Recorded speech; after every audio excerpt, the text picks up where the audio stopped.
예수님은 우리에게 주신 하나님의 약속이에요. 그래서 하나님이 우리에게 약속을 주실 때는 우리에게 기대하는 게 뭐냐면 믿음이에요. 그리고 믿는 자에게 하나님은 그 약속을 지키세요. 저는 그 성경 본문 중에서 복음을 가장 잘 설명하고 있는 그 구절이 에베소서 2장 1절부터 10절이라고 생각을 해요. 그러니까 한 본문 안에, 짧은 본문에 연결되어진 그 본문에 그 복음을 가장 잘 체계적으로 압축해서 설명하고 있는 한 구절을 택하라면 저는 에베소서 2장 1절부터 10절이라고 생각을 합니다. 그래서 오늘 그 말씀을 가지고 우리가 예수 믿기 전에 어떤 존재이고 예수님을 믿으면 우리가 어떻게 변화되고 어떤 삶을 살게 되는지 이 말씀을 가지고 압축해서 이야기를 하려고 합니다. 제가 읽겠습니다. 그는 허물과 죄로 죽었던 너희를 살리셨도다. 여기서 그는 하나님을 얘기하는 거죠. 그래서 결론을 1절에서 냅니다. 허물과 죄로 죽었던 너희를 살리셨도다. 그때 너희는 그 가운데서 행하여, 여기서 그 가운데서 행하여라는 것은 허물과 죄 가운데서 행하여 이런 얘기예요. 우리가 예수님 믿기 전에는 그 가운데서 행하여 이 세상 풍조를 따르고 공중의 권세 잡은 자를 따랐으니, 마귀를 얘기하는 거죠. 공중의 권세 잡은 자, 곧 지금 불순종의 아들들 가운데서 역사하는 영이라.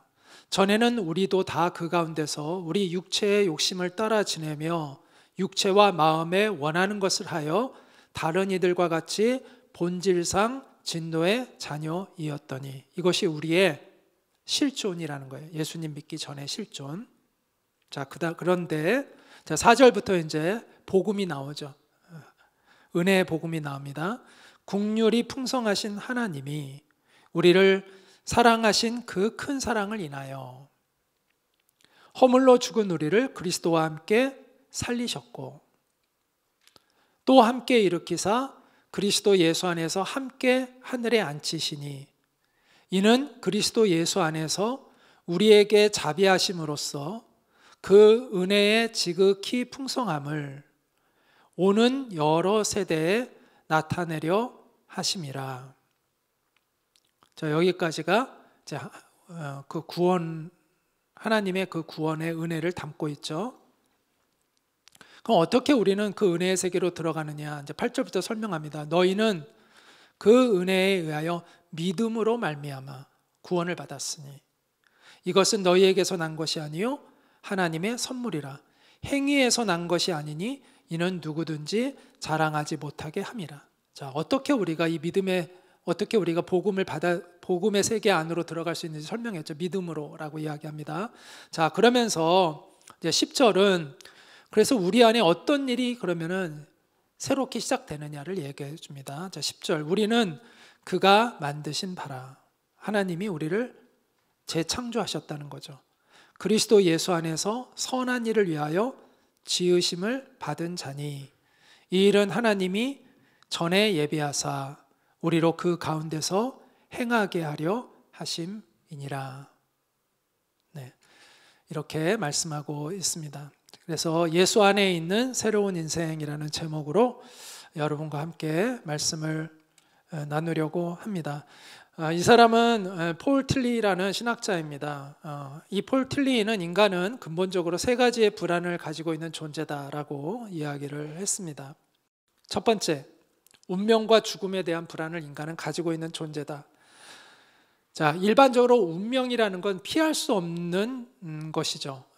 그래서 피할 수 없는 어떤 인과적인 결정, 그것을 이제 운명이라고 하는데, 이 인생이라는, 우리의 인생은 이 우연성이라는 법칙에 의해서 우리가 이제 이렇게 결정되어집니다. 무슨 얘기냐면 예상치 못한 갑작스러운 교통사고를 당해서 죽을 수도 있다는 거죠. 또 전쟁이라는 것이 갑자기 닥쳐가지고 정말 내가 어떻게 컨트롤할 수 없는 그런 아주 그 소용돌이로 휩싸일 수도 있어요. 그리고 내가 아무리 열심히 사업을 해도 여러 가지 다른 환경 때문에 내가 아무리 성실하게 잘 했어도 망할 수도 있어요. 때문에 인간은 미래에 대해서 불확실함을 가지고 있고, 그래서 늘 불안함을 가지고 있는 존재라는 것이죠. 그런데 이 운명에 대한 불안함은 어디에서 극도로 긴장이 되냐면 죽음이라는 것을 직면하면서 극대화됩니다. 다른 운명은 운 좋게 피할 수 있어요. 교통사고 안 당할 수도 있고, 전쟁을 안 당할 수도 있고, 사업도 잘 될 수 있고, 내가 원하는 대로 모든 게 잘 될 수도 있어요. 물론 그럴 확률은 거의 없지만, 그런데 누구도 피할 수 없는 운명이 있어요. 그게 죽음이라는 것이죠. 그래서 그 죽음이라는 것 앞에서 인간은 굉장한 불안함을 갖게 된다는 거예요. 저는 중학교 1학년 때 죽음을 깊이 생각했어요. 그래가지고 한 달 동안을 정말 거의 잠을 못 자면서 죽음에 대한 생각을 하는데, 공포가 얼마나 그 죽음이 두려운지, 여러분 그 죽음에 대해서 깊이 생각해 본 적 있죠? 내가 죽었을 때 과연 어떻게 될까? 나라는 존재가, 난 특히 그게 정말 두렵더라고. 지금 내가 나를 인식하잖아. 여러분 스스로 인식하잖아. 근데 과연 죽은 후에 내가 나를 인식하지 못한다는 거에 대한 그 두려움이 정말 크더라고요.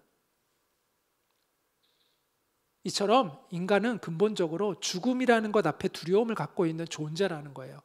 내 존재가 사라지는 것에 대한 두려움을 가지고 있는 존재라는 거죠. 이게 운명과 죽음에 대한 불안이죠. 자, 또 하나는 공허함에 대한 불안입니다. 공허함. 인간은 스스로 행복하다고 여기는 것은 뭐냐면, 우리가 하는 활동 가운데 변하지 않는 어떤 의미를 찾을 때 인간은 행복함을 느껴요. 그런데 사람들은 자기가 의미를 찾던 것에 대하여 자주 실망하게 됩니다. 내가 어떤 것에 헌신해요. 너무 좋아해. 그런데 어느 날 실증이 느껴. 사람도 마찬가지고 좋아하는 것도 마찬가지예요. 쉽게 예를 들자면, 어느 날 어떤 여성이 내 눈에 막 너무 예쁘게 막 해가지고 너무 막 사랑을 하게 됐는데, 얼마 안 있다가 또 다른 여자가 더 예뻐 보여. 그러면 옛날에 내가 좋아했던 건 뭐냐는 거지. 갑자기 이 대상이, 헌신의 대상이 갑자기 바뀌어져요. 내가 원하지 않는데. 여기서 당혹함을 느끼게 된다는 거죠. 영원히 변하지 않았던 것 같은 것이 감정이 변해요. 가장 믿었던 사람한테 배신감을 느껴요. 거기에서 오는 그 공허감이란 건 굉장히 크죠. 또 나는 노래를 부르는 게 너무 즐거웠어. 그런데 내가 삼류 가수로 계속 이렇게 오랫동안 있다 보니까 이제 노래 부르는 것조차도 싫어져. 이런 일들이 있죠. 내가 정말 좋아하고 의미를, 이것만 하면 난 평생 행복할 거야 라고 했지만, 막상 삶의 현실에서 부딪히면서 그것들이 나중에는 너무 실증이 나고 허무함을 느낀다라는 거죠. 열심히 일해서 돈을 벌고, 돈을 벌면 내가 모든 거를 다 할 수 있고 하는 것 같았는데, 막상 돈을 벌면 벌수록 막 또 걱정도 많아져요. 또 예상치 못했던 불행이 찾아오죠. 가족이 깨어진다든지. 또 그런 일들로 인해서 인생이라는 게 결국은 우리 인생에 지속적인 의미를 주는 것이 없다라는 것을 깨닫게 돼요. 그러면서 인간이 참 허무하다라는 생각을 하게 돼요. 자, 또 하나, 이게 인간의 실존이라는 거예요. 또 하나는 죄의식과 정죄에 대한 이제 불안입니다. 인간은 도덕적인 자기 긍정을 필요로 하는 존재죠. 그런데 인간의 문제는 뭐냐면, 자기가 옳다고 여기는 대로 안 산다는 게 인간이라는 거예요. 그러니까 자기에게 실망해. 결과적으로는 자기 양심에 어긋난 일을 행하는 게 우리 인간이라는 거예요. 그래서 우리 내부 안에 나를 정죄하는 나를 발견하게 돼요. 내가 재판관으로서 나를 판단하고 있다는 거죠. 그것을 이제 우리가 죄의식, 정죄감 또는 죄책감, 이런 게 있잖아요. 그럼 이 모순을 극복하는, 인간이 스스로 극복을 하려고 그래요. 어떻게 극복을 하려고 하냐? 아예 그냥 양심을 마비시켜 버리는 방법이 있죠. 또 하나는 내가 규범을 딱 만들어요. 규범. 그건 이제 율법주의에 빠지는 건데, 그래서 그걸 지키면 나를 상당히 괜찮은 인물로 스스로를 평가하는 어떤 기준을 만들어서 그것들을 지킴으로 내가 굉장히 괜찮은 사람이다라는 자기 긍정을 가지려고 한다는 거예요. 이처럼 인간은 끊임없이 죽음이라는 문제, 궁극적 운명인 죽음의 문제, 그리고 인생의 공허함, 영원하고 의미를 찾고 있었던 많은 것들이 그렇지 않다는 걸 깨달아가는 과정들, 그리고 내 양심에 어긋난 일을 행함으로 인해서 내 안에 스스로 갖게 되는 죄의식, 죄책감, 이러한 문제에 시달리는 그런 존재가 인간이다라는 겁니다. 그런데 성경은 왜 우리가 이렇게 되었는가? 왜 우리 인간은 이런 존재가 되었는가에 대한 것을 가르쳐 줍니다. 그것은 바로 하나님과의 관계가 단절되어 있기 때문이라는 거예요.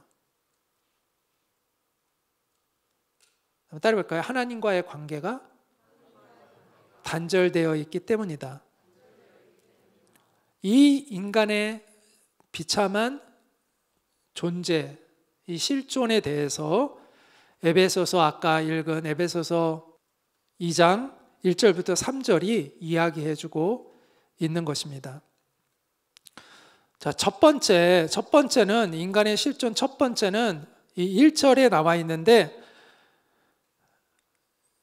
자, 하나님과의 관계가 단절되어 있다는 건데요. 뭐라고 얘기하냐면 이 1절 말씀 같이 읽어보겠습니다. 시작. 그는 허물과 죄로 죽었던 너희를 살리셨도다. 우리가 죽었다는 거예요. 여기서 죽었다라는, 우리의 존재가 죽었다라고 표현하는데, 이것은 하나님과 관계가 단절되어 있다라는 것을 표현하고 있는 거예요. 그러니까 영적인 죽음을 얘기하는 것이죠. 여기서 죽었다라는 건 하나님과의 단절인데, 하나님은 인간을 하나님의 형상으로 창조하셨잖아요. 하나님과 원래 소통하는 존재로 창조하셨잖아요. 그리고 우리에게 한 가지 법을 주셨어요. 이 법을 주셨죠. 같이 한번 읽어볼까요? 선악을 알게 하는 나무의 열매는 먹지 말라. 네가 먹는 날에는 반드시 죽으리라. 반드시 죽으리라. 이 반드시 죽으리라는 것은 하나님과의 관계가 깨진다는 것이죠. 그리고 실제적으로 그것은 영적인 죽음이며 육체적인 죽음과 하나님의 심판을 가져온다는 걸 다 함축해서 죽으리라라는 것으로 표현하고 있는 것입니다. 자, 선악과는요, 인간이 하나님을 인정하며 살아야 행복한 존재라는 것을 가르쳐주는 나무예요. 그래서 저는 인간됨의 가장 기본은요, 내 위에 하나님이 계시다는 걸 아는 것에 인간됨이 있는 거예요. 그래서 선악과는 바로 그걸 가르쳐 주는 건데, 아담이 선악과를 따먹었다는 의미는 뭐라고요? 제가 이거 여러 번 얘기했어요. 어떤 의미라고요? 내 위에 하나님이 계시다는 것을 인정하지 않는다는 것이다. 않겠다는 것이다라는 거예요. 자, 명령이 있었잖아요. 금하는 게 있었잖아요. 금하는 게 100가지였어요? 한 가지였어요? 한 가지야. 100가지 중에 하나를 금한 게 어긴 게 아니라 한 가지를 금한 걸 어긴 거예요. 단 한 가지를 금한 걸 인간이 어겼다는 거예요. 무엇 때문에? 하나님처럼 되고 싶어서. 이게 그 선악과를 따먹은 본질이야. 그래서 선악과를 따먹은 게 뭐 별거 아닌 것 중에 하나가 아니라 엄청난 죄죠. 다 하지 말라는 유일한 한 가지를 어긴 거예요. 얼마나 하나님이 은혜로워요. 그 많은 수백 가지를 하지 못하게 한 게 아니라 한 가지만 못하게 했는데 그 한 가지마저도 범한 거죠. 그리고 그 목적이 뭐예요? 내 위에 하나님을 두기 싫다라는 선언인 거예요. 이게 아담의 죄의 본질입니다. 자, 그러면 그 결과는 어떻게 돼야 되는 거예요? 하나님 말씀대로 되어야 되는 것이죠. 반드시 죽으리라. 그래서 그렇게 됐어요. 하나님과의 관계가 끊어졌어요. 그 뿌리 뽑힌 나무는요, 자, 뿌리 뽑힌 나무가요, 금방 시들지 않아요. 꽤 이 푸르름이 가요. 꽃 같은 것도요, 며칠 가잖아요. 물속에 이렇게 넣어놓으면. 그런데 이제 결국은 시들죠. 큰 나무라면 꽤 가겠죠. 그러나 이미 죽은 거예요, 안 죽은 거예요? 이미 죽어 있는 거예요. 그래서 우리가 육체적인 죽음을 맞이하는 건 사실은 우리는 지금 죽어가고 있는 것이죠. 이미 죽은 거죠. 그리고 가고 있는 거예요. 왜? 저 땅이라는 그 생명의 뿌리, 생명에서부터 분리되어진 나무는, 뿌리 뽑힌 나무는 이미 죽은 거예요. 우리가 하나님으로부터, 우리의 생명은 하나님께 있는데 하나님과 단절되어 있으면 결국은 우리는 죽는 거예요. 그래서 우리는 태어나면서부터 죽기 시작하는 것이죠. 죽음을 향해 가는 거예요. 그게 우리의 운명이라는 것입니다. 성경은 이 영적인 죽음을 둘째 사망이라고 해요. 육체적인 죽음과 우리 생물학적 죽음이 있죠. 그 다음에 나중에 하나님의 심판을 받아서 최종적인 영적인 심판을 받잖아요. 그 영적인 심판을 둘째 사망이라고 하는데, 그 근본적인 뿌리는 어디에서 오는 거냐? 하나님으로부터 단절되어진 생명에서부터 연결되어 오는 거예요. 그 영적인 단절이 생물학적인 죽음을 가져오고 나중에 둘째 사망, 하나님의 심판을 받는 것을 가져온다라는 것이죠. 이러한 이 하나님의 생명에서 벗어난 이 인간의 삶의 구조 안에는 많은 문제점이 일어나요. 환경적으로도요. 그러니까 가난이 꼭 나쁜 건 아니에요. 어떤 때는 숭고한 가난이 있어요. 내가 자발적으로 선택한 가난은요, 그건 의로운 가난일 수가 있어요. 그런데 많은 사람들이 비자발적 가난 속에서 고통을 당해요. 그러니까 비참한 가난이 있잖아요. 하는 일마다 실패하기도 해요. 또 정신적으로도 구조적인 문제가 생겨요. 열등감, 우월의식, 남들과 자신을 끊임없이 비교하고 평가하는 것, 서로 시기하는 것, 심지어 가족 간에 가장 사랑해야 될 가족 간에 가장 미워하고 다투고 싸우는 것들. 그러니까 이러한 정신적인 문제, 인간관계적인 갈등이 일어난다는 거예요. 이게 다 하나님으로부터 분리되어진 우리의 문제들이라는 것이죠.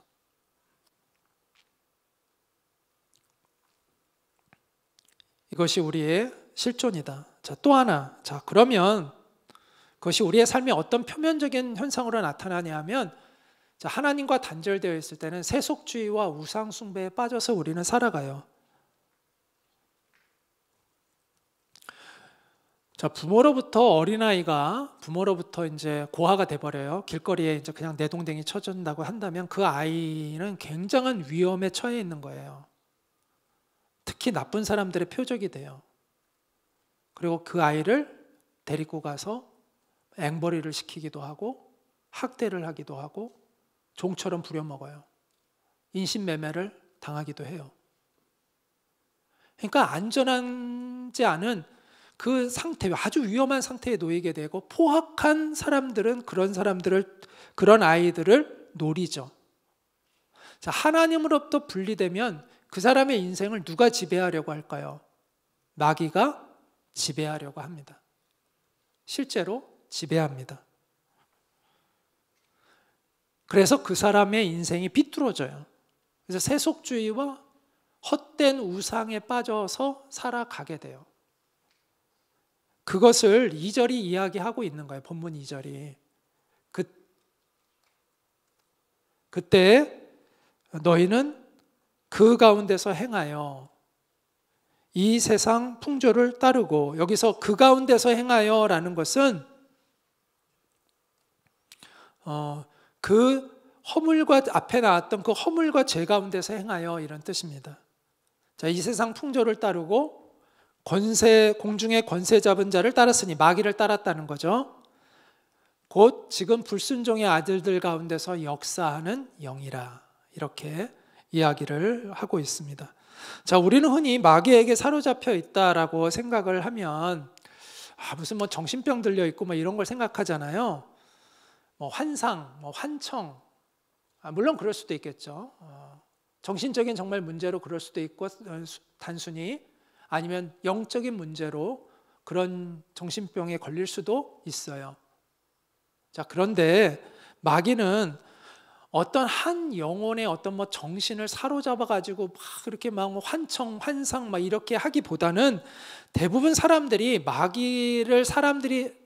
사람들을 마귀가 지배하고 조종하는 것은 무엇을 통해서 하는 거냐면 문화를 통해서 하는 거예요. 문화로 통해서 다가오기 때문에 그게 마귀의 역사라고 생각을 안 하고 사람들은 살아요. 그래서 물질주의, 이기주의, 쾌락주의 이런 세속적인 문화가 사람들을 지배하는 것이죠.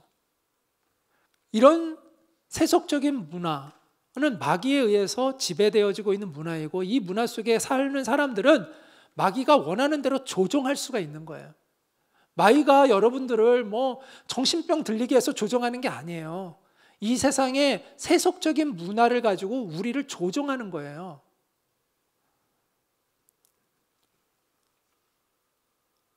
또 마귀는 뭐 점치고 부적을 받고 뭐 굿하러 다니고 뭐 주술하러 가게 하고 뭐 타로점 보러 가게 하고 이런 각종의 그러한 우상 숭배 풍속을 이용해서 사람들을 지배하는 거예요. 자, 이런 사람들은 결국은 마귀가 원하는 방향대로 그 인생이 흘러갈 수밖에 없어요. 왜냐하면 자기 만족을 추구하는 것과요 세속주의와 우상숭배는 다 연결되어 있는 한 고리예요. 우리를 하나님을 경외하지 않고 하나님으로부터 멀어지게 하는 그러한 마귀의 어떤 작전 안에 다 들어가 있는 거예요. 그런데 우리가 이러한 것에 쉽게 빠져들어가는 이유는 아까도 앞에서도 얘기한 대로 3절에 보면 이렇게 얘기하고 있는데 우리가 자기 만족을 추구하는 인생을 살고 있기 때문이라는 거예요. 전에는 우리도 다 그 가운데서라고 했는데 여기서 그 가운데서라는 이 표현은 사실은 그것 가운데서도 되고 그들 가운데서도 되는데 번역이 조금 잘못되어 있어요. 여기서는 그 가운데서라는 말이 아니라 그들 가운데서라는 말로 번역하는 게 맞아요. 그러니까 앞에 어떤 것을 이야기하고 있는 거냐면 앞에서 불순종의 아들들 가운데서 역사하는 영이라, 그러니까 우리가 불순종하는 사람으로 살고 있었다는 거잖아요. 여기서 말하는 그 가운데서라는 것은 그 불순종하는 아들들 가운데서 우리가 있을 때 이런 얘기예요.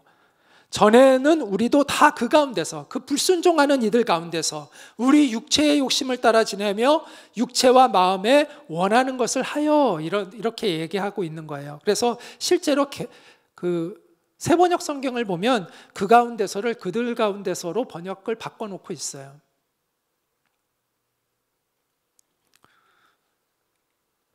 그래서 자기 만족을 추구하는 것, 이처럼 자기 만족을 추구하게 되면 우리의 육체의 욕심을 따라 우리의 육체와 마음에 원하는 것을 하면, 그것을 추구하면 우리는 세속주의 문화에 빠져 살 수밖에 없고, 또 그것은 결국은 하나님이 아닌 거짓된 신을 숭배하는 인생이 되게 되어 있어요. 이게 다 같은 연결고리 안에 들어가 있는 거예요.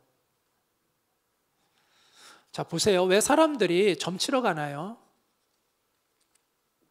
다 자기가 원하는 걸 얻기 위해서 하는 것이죠. 내가 부자 되고 싶고, 내가 좋은 대학 가고 싶고, 내가 돈 많은 사람과 결혼하고 싶고, 내가 편안하게 살고 싶고, 내가 무병장수하고 싶고, 다 중심이 나야. 나의 욕망을 채우는 거예요. 그래서 점치러 가는 거 아니에요? 점치러 가면서 내가 어떻게 하면 정직하고 바르게 살까요? 이런 고민 가지고 뭐 점치러 가는 사람 있어요? 없잖아요. 이처럼 세속주의, 우상숭배, 자기만족 추구라는 게 다 연결되어 있는 한 고리다라는 겁니다.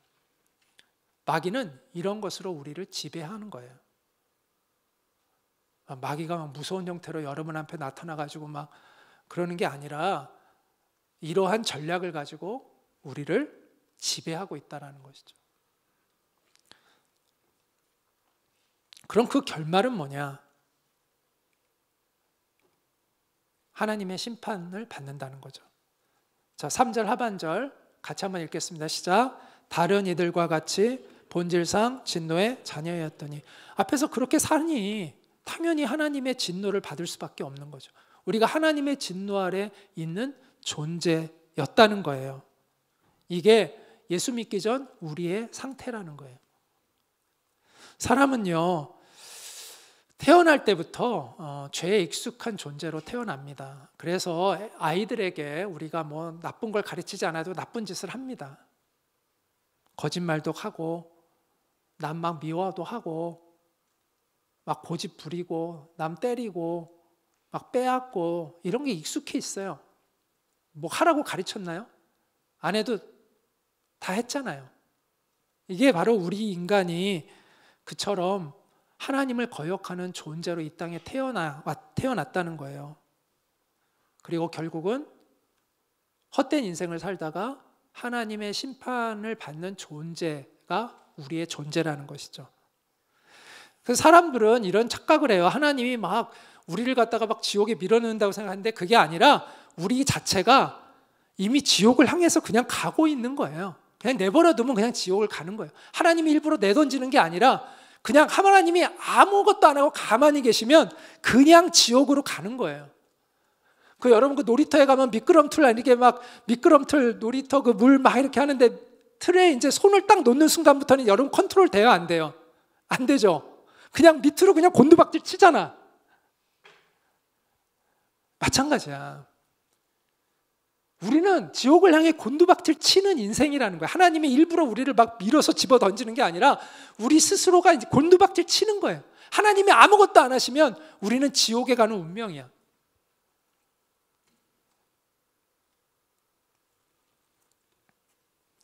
그래서 우리는요, 죄 가운데 태어나서 우리가 의도하든 의도하지 않든 의식을 하든 무의식 중에 있든 하나님을 거역하며 살다가 하나님의 심판대 앞에서 두려움 가운데 멸망당하는 그런 존재가 우리의 실존이라는 것이죠.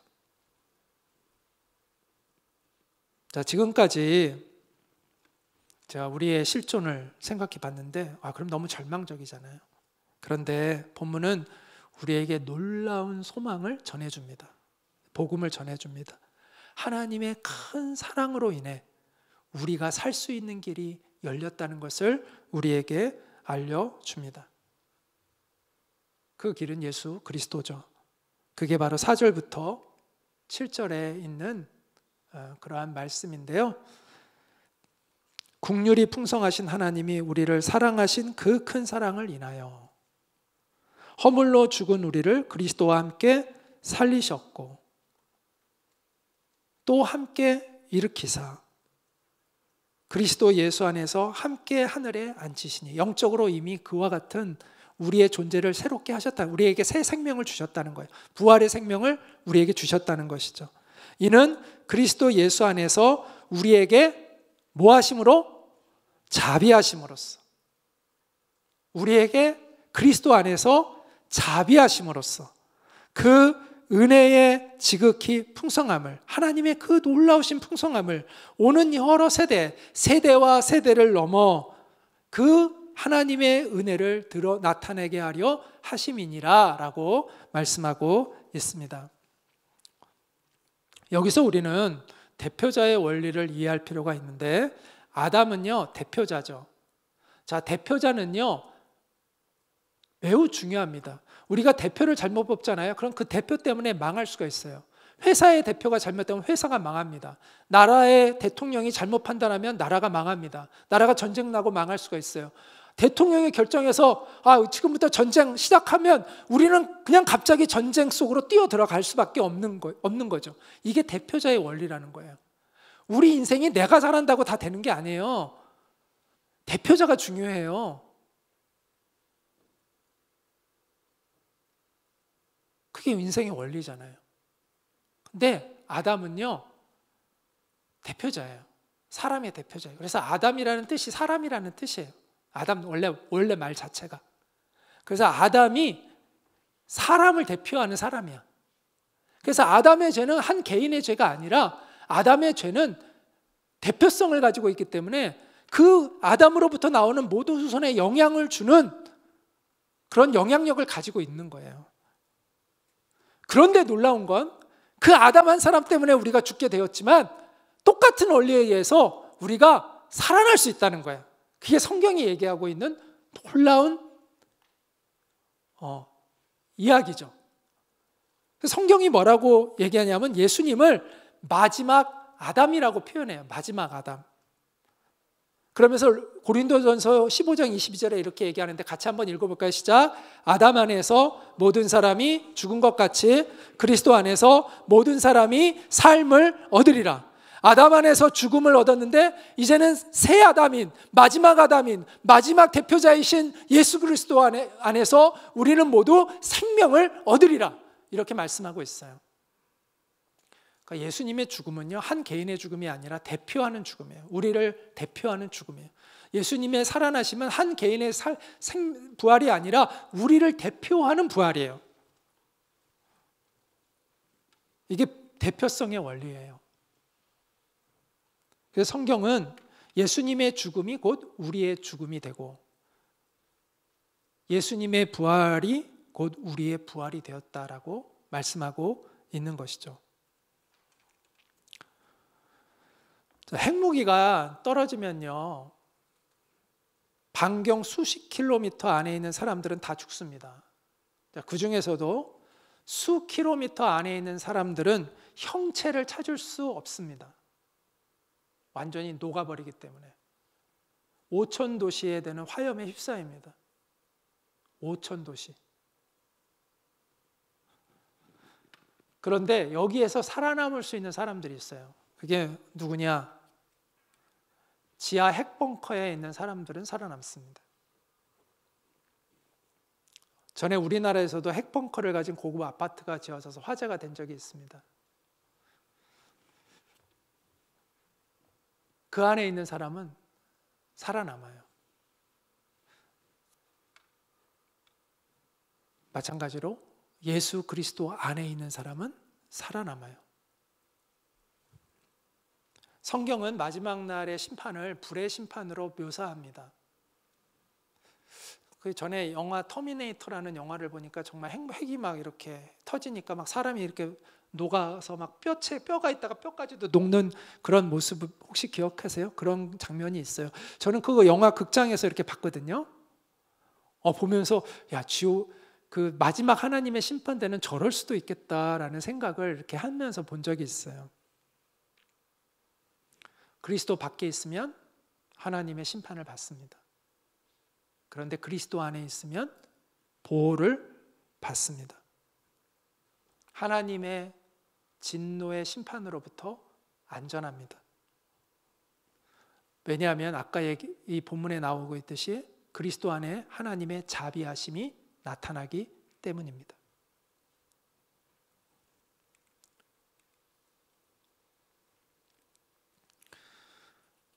그래서 베드로후서 3장 12절에 보면 그날에 하늘이 불에 타서 풀어지고 물질이 뜨거운 물에 녹아 지려니와 이렇게 말씀해요. 그런데 그리스도 안에 있으면 이 하나님의 심판에서 안전한 것이죠. 그래서 오늘 본문은 그리스도 예수 안에서 우리에게 자비하심으로써 이렇게 표현하고 있습니다. 왜 하나님은 예수 그리스도 안에 있는 우리에게 자비를 베푸시는 것일까요? 그건 예수님이 나를 대신해서 이미 형벌을 받아주셨기 때문입니다. 하나님이요, 그냥 자비를 베푸시는 게 아니에요. 하나님의 정당한 근거가 있어야 자비를 베푸실 수가 있는 거예요. 하나님은 의로우신 분이시기 때문에 하나님의 의가 채워지지 않는데 그냥 자비를 베풀 수가 없어요. 그러면 불의해지거든요. 그래서 하나님은 반드시 하나님의 정의가 채워져야 돼요. 다시 무슨 말이냐? 죄값이 치러져야 돼요. 죄는요, 반드시 그 죄값을 치러야 그 죄가 사함을 받을 수가 있는 거예요. 그리고 그래야 하나님의 공의가 손상을 받지 않아요. 그래서 하나님의 아들 예수님이 우리를 대신해서 그 값을 치러주셨고, 그 정당한 값이 치러졌기 때문에 하나님이 우리에게 자비를 베푸실 수 있는 그 공간이 생기는 거예요. 은혜의 공간이. 저 핵벙커와 같은 공간이 생기는 거예요.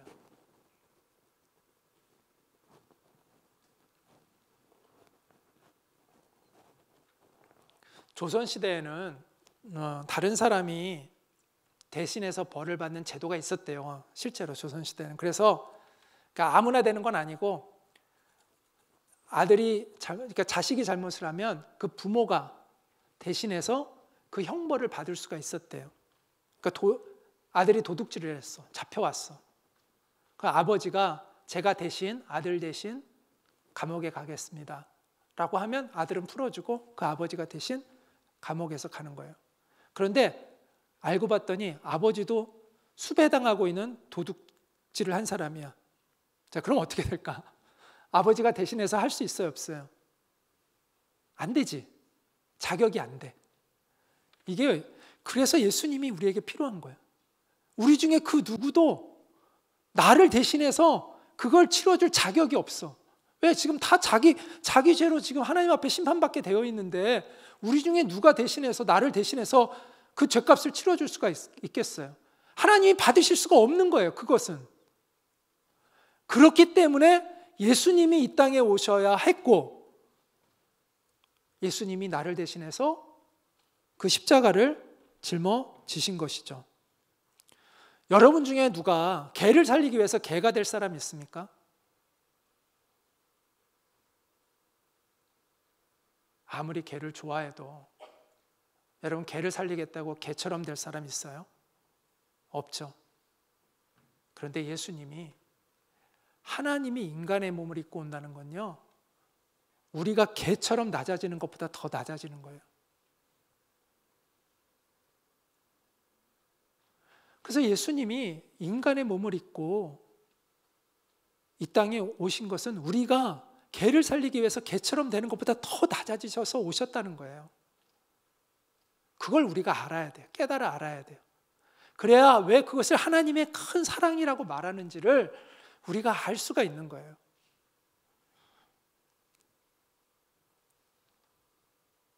예수님은 우리를 살리기 위해서 이 땅에 오셔서 살이 뜯기고 뼈가 으스러지면서 참혹하게 십자가에 달려 우리를 대신해 그 죄값을 치러주신 것이죠. 그 처절한 예수님의 희생으로 우리에게 은혜의 공간이 생긴 거예요. 하나님의 자비가 베풀어질 수 있는 그 공간이 생긴 거예요.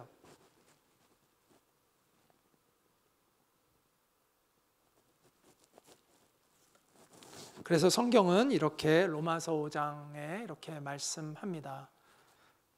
같이 한번 읽겠습니다. 시작. 곧 우리가 원수 되었을 때 그의 아들의 죽으심으로 말미암아 하나님과 화목하게 되었은즉. 자, 하나님과 드디어 화목함을 이루게 되었다. 그의 아들의 죽으심으로 말미암아. 자, 지금까지 예수님 안에서 우리가 예수님 밖에 있을 때 어떤 상태였고, 예수님으로 인해서 우리 안에 하나님의 자비가 베풀어지게 되었다라고 말씀을 드렸습니다. 그러면 우리가 이제 예수님 안으로 들어가야 되잖아요. 그 은혜의 공간 안으로 들어가야 되잖아요. 어떻게 들어갈 수 있는가? 바로 믿음으로 말미암아죠. 그래서 8절과 9절에 이제 에베소서 2장 8절과 9절에 너희는 그 은혜에 의하여 믿음으로 말미암아 구원을 받았으니 이것은 너희에게서 난 것이 아니요 하나님의 선물이라. 하나님의 선물을 우리에게 주셨고 우리는 믿음으로 그 선물 안에 담긴 구원을 누린다고 얘기합니다. 이는 행위에서 난 것이 아니니 이는 누구든지 자랑하지 못하게 함이라 라고 얘기합니다.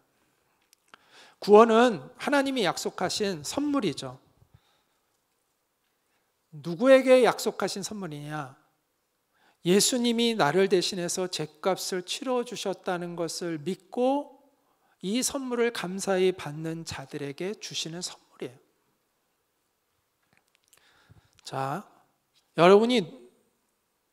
제가 여러분에게 뭐뭐 해! 라고 명령할 때 제가 기대하는 건 무엇일까요? 명령을 했으면 기대하는 것은 명령에 대한 순종입니다. 그렇죠? 그런데 제가 여러분에게 내가 너한테 꼭 이렇게 해줄 거야 라고 약속을 했어요. 내가 약속을 했을 때 여러분에게 기대하는 건 뭘까요? 믿음입니다.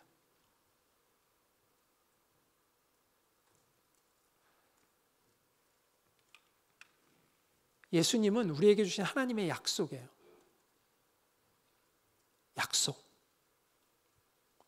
약속은 믿을 때 의미가 있어져요. 명령은 순종함으로 의미가 찾아지고 약속은 믿을 때 약속이 이루어지는 거예요.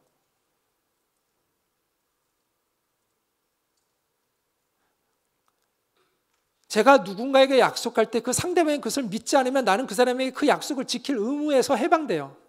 그럴 의미가 필요가 없어요. 내가 안 지켜도 돼. 근데 그 사람이 믿잖아요? 그럼 내가 그 약속을 지켜야 되는 것이죠. 내가 신실하다면 반드시 지키겠죠. 그러니까 내가 약속을 할 때는 상대방에게 믿음을 요구하고 있다는 거예요. 그리고 내가 누군가에게 명령을 할 때는 그 사람에게 순종을 요구하고 있는 거예요. 그래서 하나님이 우리에게 약속을 주실 때는 우리에게 기대하는 게 뭐냐면 믿음이에요. 그리고 믿는 자에게 하나님은 그 약속을 지키세요.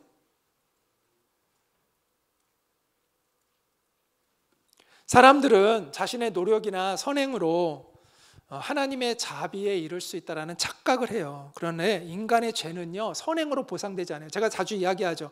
제가 어떻게 실수를 해서 누구를 잘못 이렇게 때렸는데 어떻게 그 사람이 죽어버렸어. 그래서 제가 법정에 가가지고 이제 그 죄 심판을 받는데 재판장님 제가 과거에 물속에서 빠져가는 두 사람을 살렸습니다. 그러니까 한 사람 실수로 죽인 거 그 중에서 하나로 까주세요 라고 하면 재판장이 감동을 받아가지고 그랬냐 몰랐다. 너는 그래 너 이제 앞으로 실수로 한 사람 더 죽여도 너는 괜찮겠네 하면서 풀어줄까요? 안 그러겠죠. 왜? 선행이 죄값을 대신하는 게 아니잖아요. 죄는 그 죄값을 지불해야 죄에서 자유해지는 거예요. 내가 과거에 아무리 선을 많이 행해도 이 죄값이랑 상관이 없어요. 선행으로 죄값을 지불한다는 게 말이 안 돼요. 그런데 우리는 그런 말도 안 되는 착각으로 생각하고 자기가 착한 일 몇 가지, 그것도 뭐 많이도 아니야. 몇 가지 한 거 가지고 죄를 엄청 져놓고, 그리고 그 작은 선행이 죄를 조금 더 감해줄 수 없는데 스스로가 마치 내가 몇 가지 선을 행해서 자기가 착한 사람으로 하나님 앞에 인정받아서 구원받을 수 있다는 그런 논리를 가지고 사람들은 이야기하잖아요. 그게 얼마나 허술한 논리예요. 선행은요 죄값을 대신해 주는 게 아니에요. 죄는요 죄값을 지불해야 자유해지는 거예요. 비로소.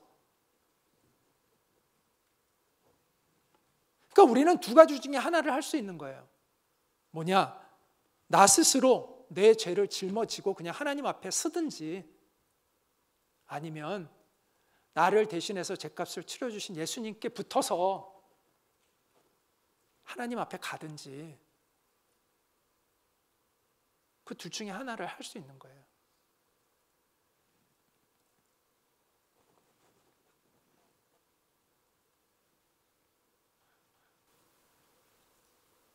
예수님은 이렇게 말씀했습니다.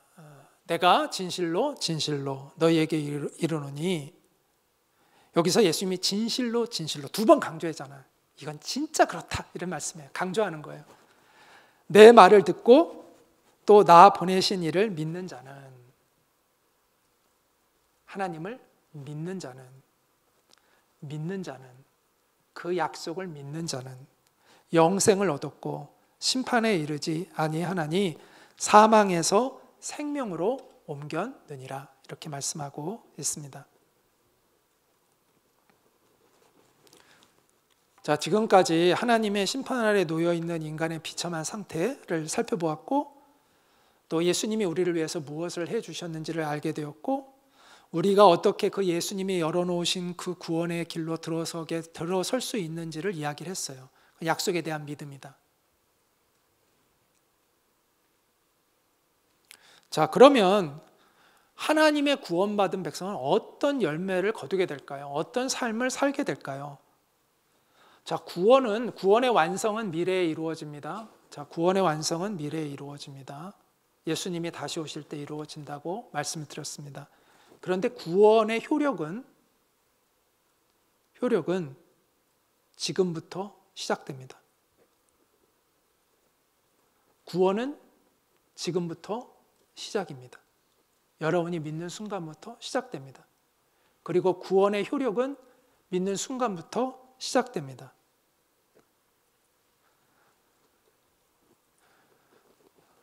그래서 구원은요, 여기에서부터 경험하는 거예요. 자, 구원을 그냥 손 놓고 기다리는 게 아니에요. 구원을 지금부터 경험하고 누리는 거예요. 그래서 본문은 어떻게 우리가 그것을 누리며 사는지를 이 에베소서 2장 10절이 얘기해 주고 있어요. 우리는 그가 만드신 바라. 하나님 안에서 새롭게 만들어진대요, 우리가. 그리고 예수 안에서 선한 일을 위하여 지으심을 받게 된다는 거예요. 이 일은 하나님이 전에 예비하사 우리로 그 가운데서 행하게 하려 하심이라. 우리로 하여금 이 목적을 가지고 하나님은 우리를 예비하시고 구원하셨다는 거예요. 우리는 그가 만드신 바라. 새로운 탄생입니다. 이걸 우리는 거듭남이라고 얘기합니다. 거듭남. born again이라고 얘기하죠. 자, 불교에서는 윤회설을 주장하죠. 우리가 이렇게 동물로 개로 태어났다가 또 벌레로도 태어났다가 나중에 또 사람으로 태어났다가 다시 또 뭐가 됐다가 이런 식으로 끊임없는 윤회를 이야기를 해요. 그런데 성경은 인간은 인간으로서 단 한 번 태어날 수 있다고 또 한 번 태어날 수 있다고 얘기합니다. 그걸 이제 거듭남이라고 얘기합니다. 생물학적 태어남은 아니지만 영적인 태어남이 있다라는 거예요. 그러면 다른 존재로 태어나는 게 아니라 사람다운 사람으로 태어나는 거예요. 하나님의 형상으로 다시 태어나는 것이 있다고 얘기합니다. 그걸 거듭남이라고 얘기해요. 그걸 새 생명이라고 이야기합니다. 그래서 그 거듭남이라는 그 말은요, 그러니까 하늘로부터 받는 생명이 있다는 거예요. 하늘로부터 받는 생명. 하나님으로부터 받는 생명이 있다는 거예요. 우리가 예수님을 믿으면 하나님으로부터 받는 생명이 있다는 거예요.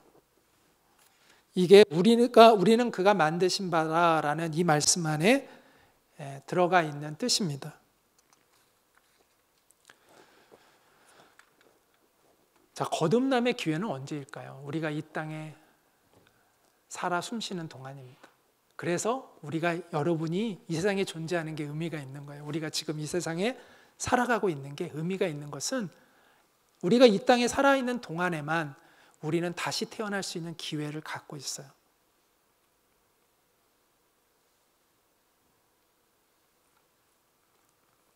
자, 우리가 다시 태어나면 어떻게 될까요? 우리는 다시 삽니다. 새로운 인생을 삽니다. 새로운 생명은요, 새로운 인생을 삽니다.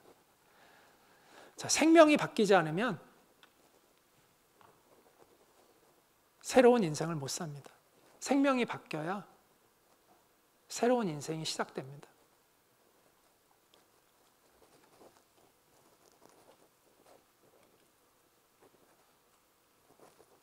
그리스도 예수 안에서 선한 일을 위하여 지으심을 받은 자니 이 일은 하나님이 전에 예비하사 우리로 그 가운데서 행하게 하려 하심이니라. 생명이 바뀌어야 사는 것이 바뀌는데 하나님이 기뻐하시는 선한 사람이 되고 선한 삶을 살아가기 시작한다는 것이죠.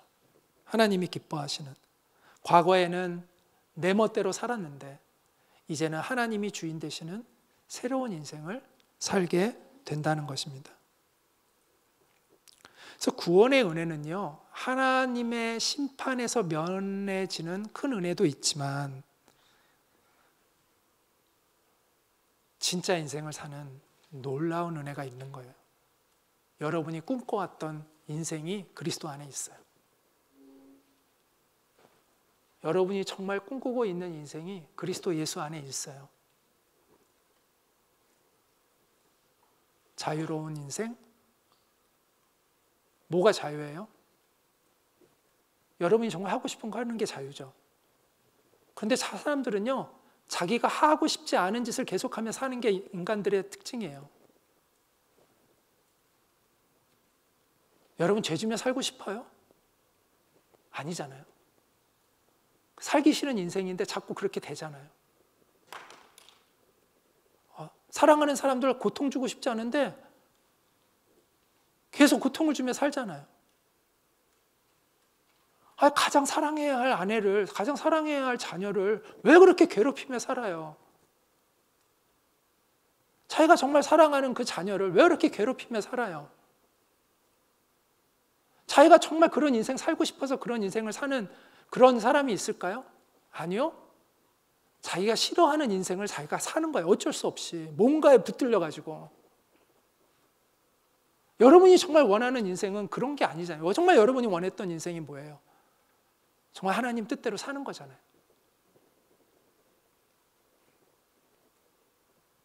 정말 존귀한 인생 살고 싶잖아요. 내가 정말 사랑이 많은 사람 되고 싶잖아요. 예수 그리스도 안에 그 진짜 인생이 있다니까요.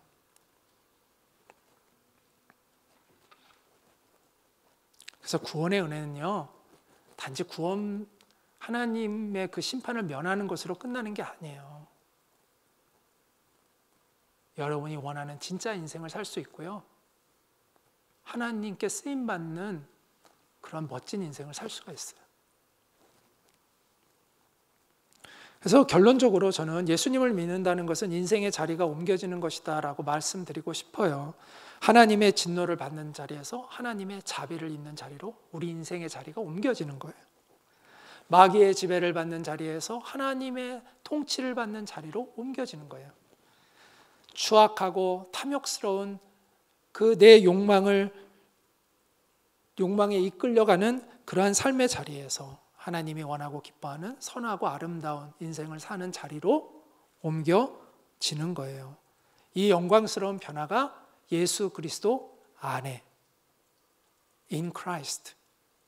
성경에 in Christ라는 말이 얼마나 많이 나오는지 몰라요. 한번 여러분 나중에 성경 읽으면서 예수 그리스도 안에라는 단어를 한번 찾아보세요.